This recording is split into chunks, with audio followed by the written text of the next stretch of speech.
warahmatullahi wabarakatuh. Perkenalkan, nama saya Azhara Ivan Fatihah dengan NPM 22411123 dari kelas manajemen 22B. Di sini saya ingin menjelaskan materi mengenai orientasi perusahaan terhadap pasar. Orientasi perusahaan dibagi menjadi beberapa bagian, antara lain production. Produksi adalah kegiatan menghasilkan suatu benda atau menciptakan benda baru sehingga lebih bermanfaat dalam memenuhi kebutuhan. Kegiatan menambah daya guna suatu benda tanpa mengubah bentuknya dinamakan produksi jasa. Sedangkan kegiatan menambah daya guna suatu benda dengan mengubah sifat bentuknya dinamakan produksi barang. Kedua, selling. Selling merupakan bagian dari proses pemasaran yang melibatkan tindakan persuasif untuk mengarahkan calon pelanggan agar membeli produk dan jasa. Fokus dari selling adalah transaksi penjualan. Produk merupakan segala sesuatu yang bisa dihasilkan dari proses produksi berupa barang atau jasa yang nantinya diperjualbelikan di pasar. Marketing merupakan salah satu upaya dalam mempromosikan suatu produk dengan elemen yang kompleks. Dalam melakukan proses ini, perusahaan berfokus berada kebutuhan konsumen. Selanjutnya, dimensi pemasaran holistik. Pertama, internal marketing. Promosi internal, misi, tujuan, produk, dan layanan perusahaan dengan karyawan dan anggota staf dengan tujuan untuk membantu karyawan memahami organisasi dengan lebih baik dan mengoptimalkan keterlibatan karyawan. Kedua, social responsible marketing. Social responsible marketing (SRM) adalah suatu aktivitas bisnis yang dalam melaksanakannya juga memikirkan kepentingan di luar perusahaan terkait untuk memelihara dan memperbaiki kesejahteraan atau kesehatan konsumen maupun lingkungan sekitar. Ketiga, integrated marketing. Integrated marketing adalah strategi pemasaran yang menekankan pentingnya pengalaman merek yang konsisten, menyeluruh, dan multidimensi bagi konsumen. Relationship marketing.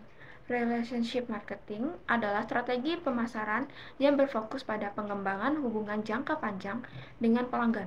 Melalui hubungan ini, perusahaan dapat membangun loyalitas pelanggan dan keterlibatan jangka panjang daripada hanya fokus pada akuisisi pelanggan baru melalui penjualan. Selanjutnya, adapun marketing mix, yaitu produk. Produk adalah barang atau jasa yang dibuat untuk dijual dan memenuhi kebutuhan atau keinginan pelanggan. Produk dapat berupa barang tangible, barang virtual, atau jasa. Produk dapat diklasifikasikan menjadi produk tangible atau intangible. Produk tangible adalah barang fisik yang dapat di-touch, seperti bangunan, kendaraan, alat musik, atau pakaian. Produk intangible adalah jasa yang tidak dapat di-touch, seperti layanan pemantauan, pelatihan, dan perencanaan. Selanjutnya adalah price. Harga atau price adalah jumlah uang atau kompensasi yang diberikan oleh satu pihak kepada yang lain.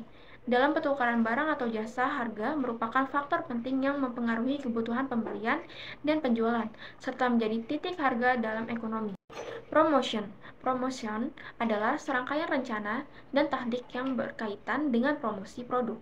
Ini meliputi tujuan di balik promosi, langkah-langkah yang akan diambil, dan cara untuk meningkatkan kesadaran, minat, dan permintaan terhadap produk.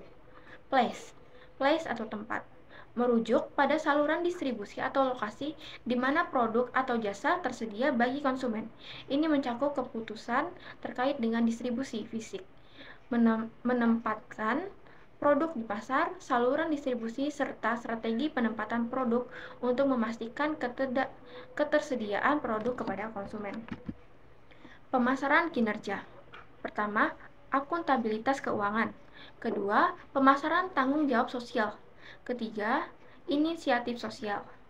Inisiatif sosial perusahaan, ini pemasaran sebab akibat, filantropi perusahaan, keterlibatan komunitas perusahaan, praktik bisnis yang bertanggung jawab secara sosial. Yang terakhir, tugas manajemen pemasaran. Pertama, mengembangkan strategi dan rencana pasar. Kedua, menangkap wawasan pemasaran. Ketiga, terhubung dengan pelanggan. Keempat, membangun merek dan kuat. Kelima, membentuk penawaran pasar. Keenam, memberikan nilai, mengkomunikasikan nilai. Ketujuh, menciptakan pertumbuhan jangka panjang. Sekian penjelasan saya mengenai orientasi perusahaan terhadap pasar. Saya akhiri. Wassalamualaikum warahmatullahi wabarakatuh.